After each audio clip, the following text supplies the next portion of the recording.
Hello, and welcome Hello. to my interview series, Voices of Vision, Stories of Soul.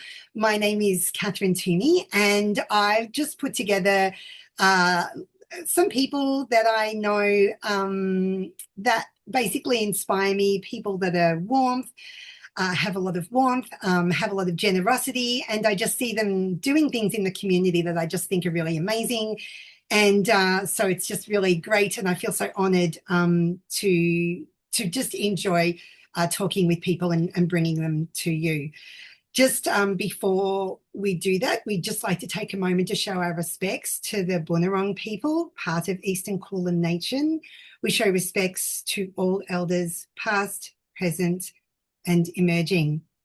So today we have a really great guest called Tennessee Sharpintia, and she has stock of an art. She's an artist, and you might not know her as her work by Visionary Art by Messiah. And she was recently in an emergence group art exhibition, which was 30 local and interstate artists that came together at a place over in Collingwood, I think. The meat market. Yeah, the meat market in The North meat Melbourne. market in North Melbourne, that's it, yes. And all those artists came together to display their art. And it's just such an amazing opportunity to really see some ground roots artists and also some incredible art that you just wouldn't get to see. So we've got Tennessee here. Thank you so much for joining us. Thank I you for guess, having me. yes, I guess. Yeah, so I met Tennessee through, she had her work on display in the gallery at some of the festivals that I've been to, some of the dance festivals and raves and things. And it's amazing. And I really loved it. And then she had a workshop at the recent art gallery event, and I went to that workshop with my little daughter, and it was just fantastic, really enjoyable. And she also runs art classes and has art for sale on her gallery webpage as well. So Tennessee, we'd like to go ahead and say hi and thank you for being here. Thank you so much for having me. It's a pleasure. Okay, so we'd like to ask some questions about your art and what inspires you. So, could you tell us, if your art could speak out loud, what truth would it want to speak? Okay, so when I paint, usually I'm painting with what's happening in my life. So I think what I would love when people look at my art is seeing themselves as well, because I feel like we go through the same things more or less in life. We have to let go of something or we want to manifest something. And so my paintings illustrate what's going on in my life. And therefore, some people get touched particularly to one image because they see themselves in it. So to me, I want to give a message of uplifting, a message of healing, strength, and inspire people. Even if the image doesn't speak to them, if like the color, the composition makes them happy, just that is already something amazing for me. But yeah, I really like touching people and giving them a message of strength, and just, yeah, to inspire them in their life. Yeah, I love that. It is so inspiring. It's one, there's so many different shades of artistry. I find there's kind of just dabbling, which is definitely me. And then there's sort of like, oh, I've had a gallery event. And then there's, being able to sell your art for thousands of dollars. That's an inspiration from that point of view. I really appreciate where the backdrop to that is clearly in inspiring students as well. You work deeply with the subconscious. Can you describe a time when a piece surprised you or revealed something more that you weren't expecting? Yeah, that's a great question, actually. That happened often in my piece. I have different techniques. The one that I teach the most is the mark making, because it's you get outside of the way of the creation. You're putting yourself away and you just like play with marks without trying to make something. And then through those marks, I feel like your subconscious is talking to you and showing you symbology or messages that you need to work through. Um, and for example, I have this piece here behind me. It's called Back to Self. This one, I did it with Photoshop first. I created my composition. I always leave a little bit of marge of surprise. So I make some marks around, but, that's because otherwise if everything is already narrated in the Photoshop, composition is important. But like if everything is there, it's a bit boring after to paint because you're just copying what you just already made. But anyway, I was painting this piece and there is this guy, this shadow that I had in the front who looked like a little bit of a Nazgul from Lord of the Ring.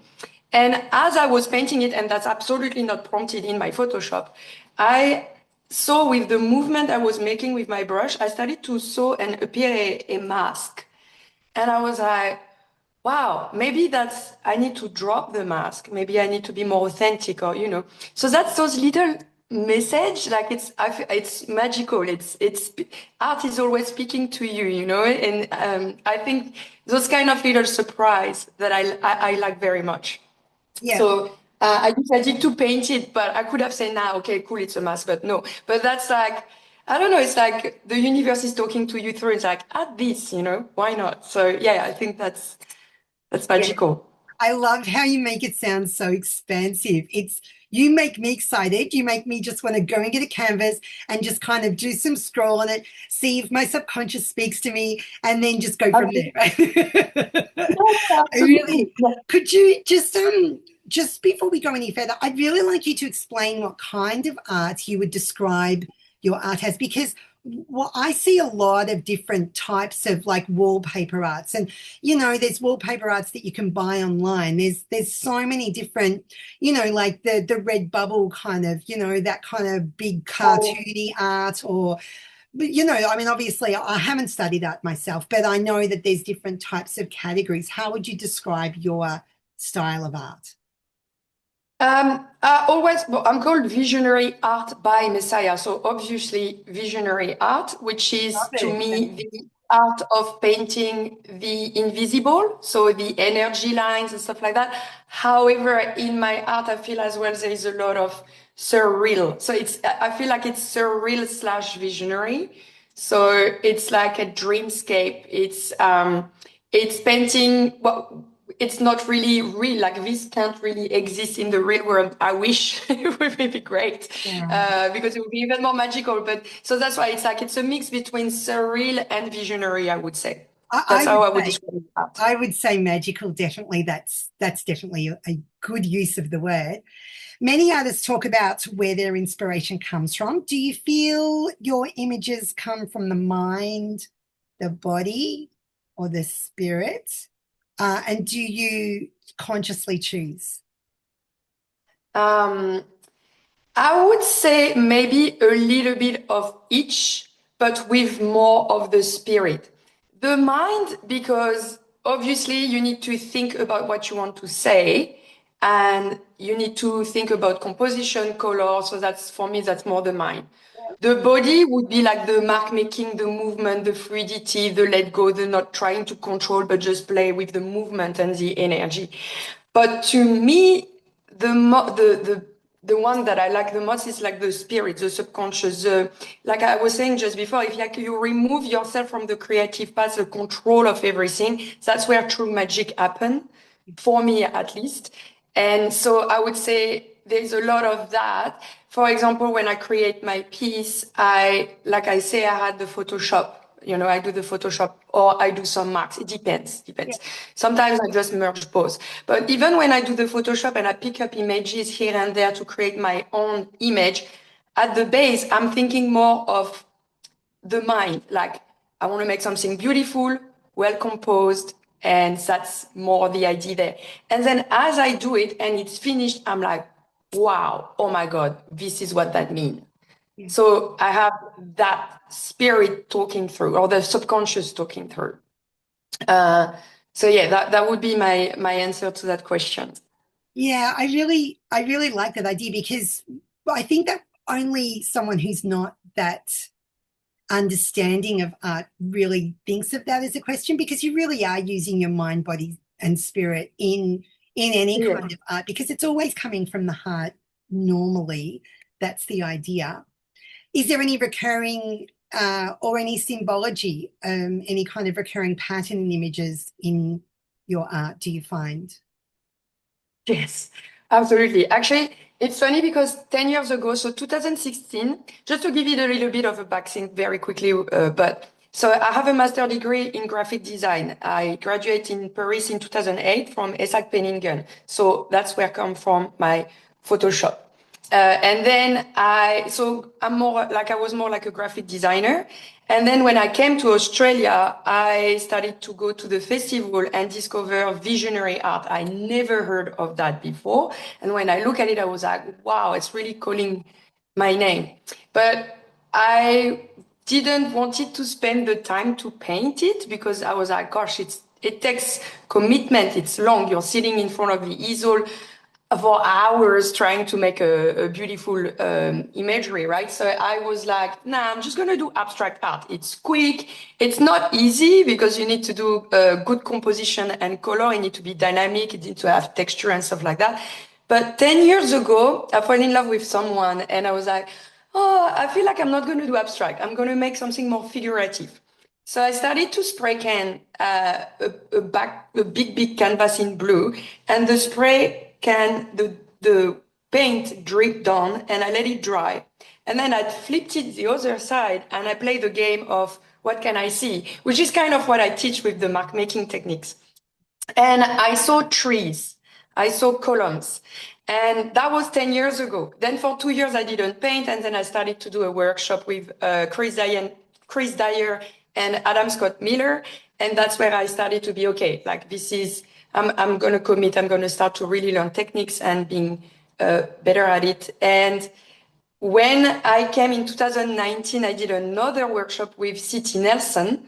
He asked me, say, don't think of anything, just start, make something, just don't plan, just do. So again, I started to do those pillars, those columns, and those trees. And if you look at all my body of work now, there's like 8 years of body of work. There is a lot of columns, temples, stairs, connection from this horizontal rim to the universe. So I really like that verticality, that connection, yeah, to our ancestors, to maybe the afterlife, whatever you want to believe in.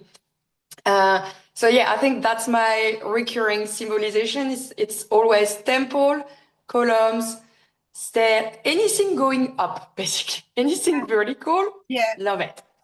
Okay, I really enjoy that. I mean, there is a lot of the surreal art that you really can take in when, if you do any kind of study of older cultures like Lemuria or Atlantis, or if you're ever read or know even the tiniest little bit about those cultures, then surreal art does just really call to you. It just makes you go, oh yeah, that looks about right, but obviously we have no real way of knowing.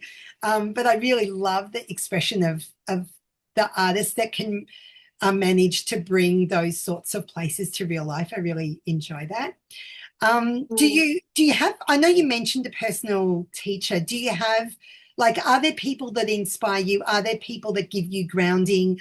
That mentors for yourself? Yeah, I've took so that is something that I encourage actually any young artist to do is I took a lot of workshops. I've done besides the master degrees that I had in graphic design, I didn't really learn how to paint there. So if the best school is to book a workshop, 8 days, 3 days intensive, whatever, with your favorite artist, or even artists you don't necessarily like their art, but technically they're good. You just want to learn their techniques. After you just make your own sauce with that. And I invested thousands of dollars into different mentors and learn from them. And then I took a little bit of everyone, shake it, and boom, make my sauce with that. Yeah.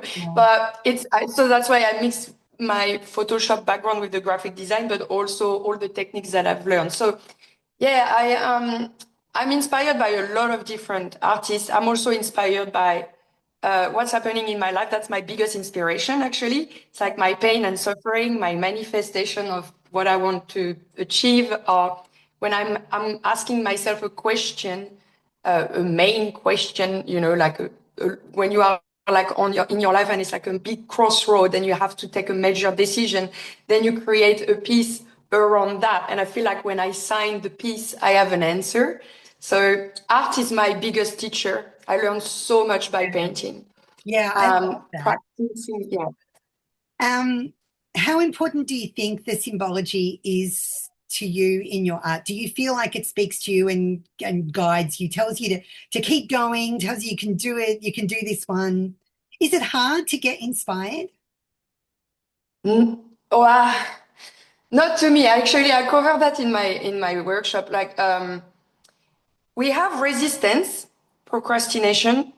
We do countless cup of tea. We clean our drawer before sitting down and doing the first brush strokes. We're very good at that, artists. I personally, as an artist, I need deadlines because otherwise I'm doom scrolling or, you know, I find excuses. But no, I think there is always, you can always find an idea. You can always, you know, there is like so many ways to create. You can obviously get inspired by your life, but also politically, what's happening in the world. I think as artists, we are responsible to map our generation, what's happening now. It can be politically, it can be like, I remember I did like when the cathedral burnt in France, I was really sad. Actually, that's the first, I didn't thought I could cry because of a monument, but I was so sad. There was 1,000 years old of like, everything went into smoke, you know, Yeah. but not everything, but some of it. And I remember that day I created actually a Photoshop with a journalist took a picture of the cathedral and the spear falling. And I had that photo that I put into my Photoshop thing with the Virgin Mary, some wings, some the people of Paris hugging, and anyway. And so that's also where you can get inspiration. It doesn't have to be Yeah. from your life; can be what's happening there, or even maybe you have like a meditation, and then you saw something. Maybe you can paint that. You know. So yeah, I think there is always inspiration. And my trick for when you don't have any inspiration is the mark making, because it's through the mark you see something. I don't know. It could be simple, could be just an elephant, you know, And whatever. But then after, what does that mean? You know? did you say the muck making? Is that what you said? Yeah. Muck making? Mark making. I say that like that because it's I use different tools. Yeah. That was like That's I what did like two what workshops. I did that's like sorry, I did one with oh sorry, go ahead. that's like what I did in the workshop with you, right? Where we just That sprawl paint onto a canvas and then just fool around with it using different objects, basically anything to hand and just do that until you feel, like you're is creating something. And then from that, you can feel like you're into it rather than your mind going into the canvas and drawing something. If you're what after can I something yeah. abstract. If you're after something abstract, that really works. Abstract, but then in the abstraction, you can see something through. It can be just lips, and then all what you need to do is the rest of the face, or you know, it. I think that's what. If I have any art block, if there is such things, it's to break it. It's make a mess, and something's going to come out of it. And then what you see will be different to what I see from the same art piece that you make, because you are in a different place in your life. You are living different things. So you probably see chaos when your life is in chaos, and maybe something more peaceful when your life is more peaceful. But your duty as an artist after is to make it more obvious to the spectator. So from those marks, you start to bring light and shadow and show me exactly what you see by making it more, stronger, more, Yes, stronger. That's a good word. Um, your art is on display at exhibitions and gallery events across Australia. And so where moments of inner self is encouraged in these sort of spiritual events, or even gallery events. I mean, I think that they're so uplifting. How do you think environments change the way art is received or change the way art is felt? So that's a very interesting question. I feel like when we are in a festival, we are outside with, usually there is no phone reception. So you are not distracted by the doom scrolling or work or any phone call messages. You are more present. So because you're more present, you experience more what's happening around you, which is through music, dance, workshop, performance, and art. And I think seeing an art piece at a festival, maybe also because some people take some medicine, so it's like they are even more present Well, and I like. mean, even the yoga. I mean, if you're getting up, most of these festivals, they're all going. You're up with the yoga. You're up talking to other people about spiritual kind of things. You're in a comfort zone, and like you say, unless you're volunteering, you're not working. You're there to just let go and release, and it really is such a good place to go and see what people are producing in that kind of art environment. I just thrive there. It's just incredible. I'm so grateful to artists like yourself for bringing that, for bringing yourself there. I've seen some incredible art at those places, and I've been there when people have just like walked in and walked up and walked away with thousands of dollars worth of art to put on their wall in their home or business, and I'm just like, wow, I'll just be, because it's amazing. They really do have such an array of creative energy that can be shared, and you're definitely part of that.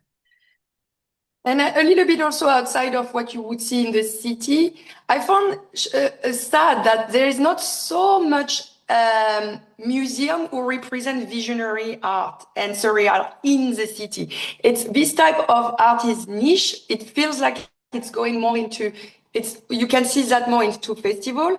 There's not so much a place where visionary art, unless if you decide like what my friend Julia Fulop have done, and she rented the meat market and she created Emergence as like an exhibition to show visionary art. And yes, now we are in the city and we reach out to as much people as possible so they can come and see that type of art. But unless if you create your own business, maybe it would be awesome to have this type of museum, like if you're rich enough to buy a place so you can invite those visionary artists and make them a little bit de-dust from the festival, because bringing original art in a festival, it's dusty. People sometimes are touching it because, but it's like, no, don't touch it, But I would love that. I would also love to bring this culture, this art in the city more. Yeah, I agree. I don't think there is enough like places that are welcoming to surreal sort of art. But I also think in general, there's not enough. And there are galleries, and galleries they normally they take a submission scenario. So I think it really is just a case of working that energy until you can get that gallery that's in the right place, the right time, and the right price, and all those sorts of things. I really feel that for people that art is their life, like you. What part of the creative process makes you feel most vulnerable? Like, yeah. I have a story about that actually. Last year at Modern Festival, I was live painting, and usually when I go live paint, I have made already some kind of like maybe 6 hours on the painting. There's something already, going on, or there's at least at the minimum it's traced, and then I can just start to paint. But Modern Festival, I decided to come and challenge myself because I like challenging myself. And so I bring this big canvas, and it was completely white. I just painted the red for a background, so to have mid-tone, but we are entering into technique thing.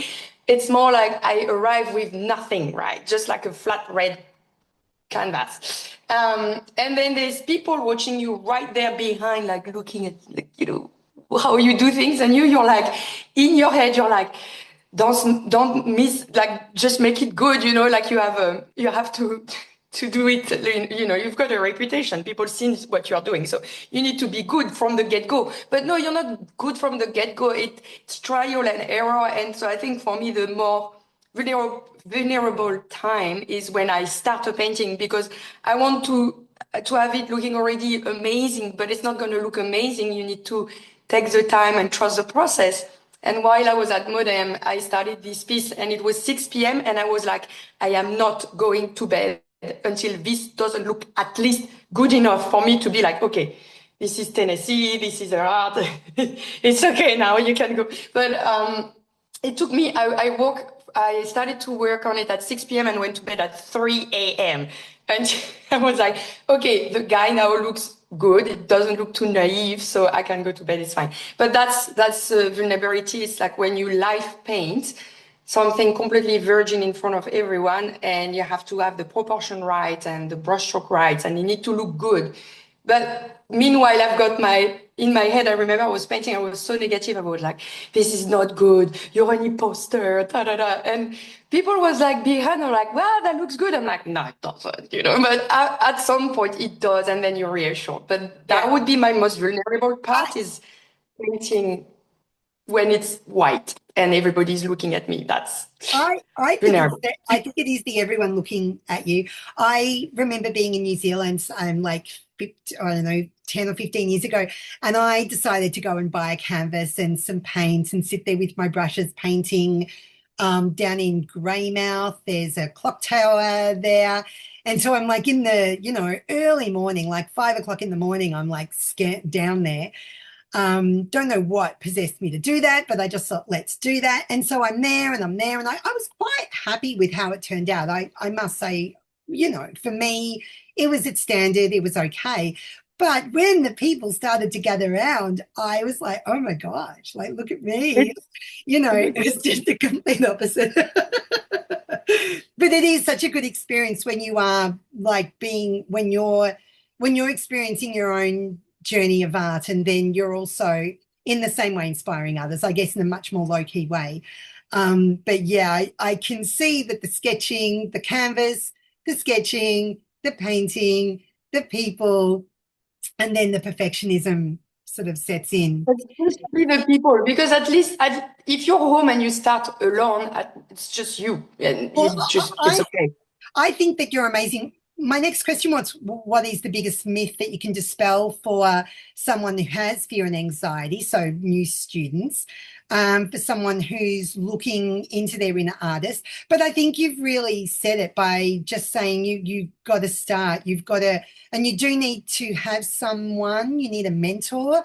It really, yeah, I think that it's kinder to yourself to present to the workshop, like me, and actually just be around people that have got the same dream or similar notions of wanting to even just use a brush and paint and things like that. Because I think it's such a head start. We all talk about, the upgrade that we're, supposed to make a connection to because it's 2026. So I think definitely an upgrade.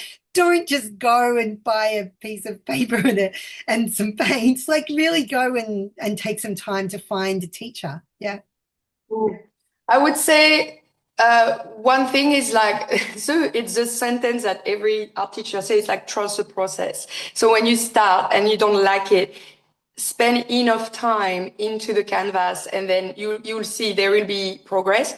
And yeah, invest into mentors, and just go do some workshops. And through those workshops, on top of being connected, on top of learning a new techniques, you're going to connect with artists who are like you. And then that's how you're going to create an artist community around you. And those artists, some are better than you, and that can also help you to push you towards the right direction. So that's very, very important for sure. Yeah. Can I just ask you, what kind of art do you like if you go out to see exhibitions? What do you look for? Who are they? Probably, well, I guess visionary art and surreal art, obviously. But I like any type of art. I don't really like contemporary art, Okay, not so much. triangle orange with a blue background. I sold for millions of dollars when it's, they spend maybe 5 minutes on the piece. I'm like, "Ugh, I don't really get touched, moved.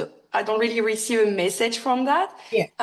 So any art we've got, yeah, a message, some symbology. I really like, for the one who are like more famous, I really like Jean-Michel Basquiat. Love his art. It's very naive, but so well done. Like Right. I love Jean-Michel Basquiat. Klimt is a big one that I really love. That's why actually on one of my pieces I put gold leaf Yep. because I wanted to be like a little bit Klimt-like. Um, So can and I just like the classic Dali and can I just Magritte. can I just quickly ask you what's the highest that a piece of your artwork has sold for? Ooh, 25,000 Australian dollars. Oh my It God. was a, yeah, I was really happy when that happened, but it was a piece that took me a year to paint. Yeah. And it was a very big, it was 2 meter by 90 centimeters. Okay. And Tennessee, yeah, it's I'm really just going to just quickly cut in. How can a visionary artist get in touch with you and what's coming up for you in the future? And just spell it out in 30 seconds. okay, so for people to contact me through my Instagram and on my email. And what's coming up is I'm working right now with my partner on an oracle card deck, and we have 36 paintings to finish by October this year. And I have a couple of festivals like Rainbow Spirit, Anti-Gravity. I'm also doing the Renfair. It's a medieval festival in Melbourne, and I'm going to be part of Supernova, which is like Comic Con. And then I'm doing my usual European tour, but I would like also to have different festivals. So we'll see. I'm still waiting for answers, so I can't confirm exactly where I will be, but definitely going on a European tour and my workshop. I'm That doing this 4-week workshop. Yeah, the sold out workshop, yes. Sold out. Which is Both days. amazing. Congratulations on all your success. And you Thank sound you. like you're incredibly busy, and we're just so appreciative to hear from you and so appreciative of all the art that you bring to all the people all around the galleries, throughout the festival world. And definitely your timetable sounds pretty mammoth. So, Tennessee, thank you so much for joining us on Voices of Vision, Stories of Soul. We really appreciate your time. I hope we got through everything with you. And we'll drop some Instagram links and website links into the show notes so that people know how to get in touch with you. And we're just so appreciative of the time that we've spent with you as well. And we'll be seeing you again. Don't worry about that. Thank you so much for having me. It was a real pleasure. Thank you. Bye.